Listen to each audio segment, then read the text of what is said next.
Com relação aos exames, vamos dizer, não preventivos, mas os exames de rastreio, de um screening, né, que a gente pensando. Hoje nós temos a angiotomografia coronariana, mas no passado nós tínhamos apenas talvez o teste ergométrico e a cintilografia de perfusão miocárdica. Existe, qual seria, como é que você colocaria no ranking as três avaliações? Qual que é mais precisa? E o que é score de cálcio? Pois é. Isso, na verdade, a gente precisaria de um bate-papo só sobre isso, né? Porque isso é uma das coisas que mais se discute em congressos de cardiologia, que é a estratificação de risco. Estratificação de risco. Eu preciso saber primeiro de que paciente que eu estou falando. Se eu estou falando de um sujeito de 28 anos que está fazendo ali uma avaliação para entrar num emprego, né? A estratificação de risco é basicamente uma conversa aqui. Eu vou saber se ele tem sintoma ou não, fazer um eletrocardiograma de repouso. E esse paciente está estratificado. Né? Agora, se eu estou falando de um sujeito de 60 e poucos anos, que está sedentário, que tem alguns outros fatores de risco, enfim, eu preciso ser um pouquinho mais digamos, aprofundar um pouquinho mais essa investigação.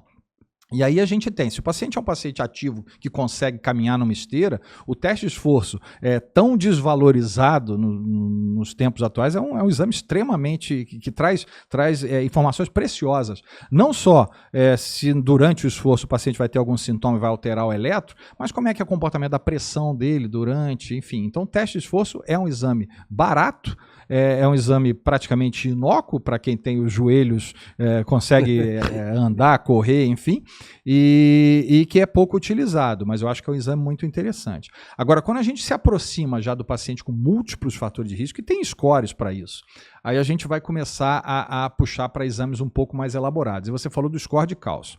O score de cálcio também é feito pela tomografia, mesmo a tomografia que eu posso fazer uma angiografia e ver se tem obstrução ou não, eu posso basicamente, mesmo até sem contraste, olhar se tem qual o grau de calcificação das coronárias. O cálcio é um marcador muito importante de aterosclerose. Muitas vezes as placas de gordura, elas cicatrizam, né, dos eventos que ela tem, hemorragia intraplaca e tal, formando fibrose e cálcio. Então eu posso ver o seguinte, que se o score de cálcio estiver acima de um determinado percentil para aquela determinada idade, isso é um fator a mais, né? Um fator a mais e um fator a mais importante. De risco. Eu posso já quase que apontar e dizer, esse paciente tem aterosclerose. Isso a gente pode associar com outros exames não invasivos, né? Por exemplo, Doppler de carótidas, enfim, paciente que tem aterosclerose. Então esse paciente eu já sei que ele tem aterosclerose.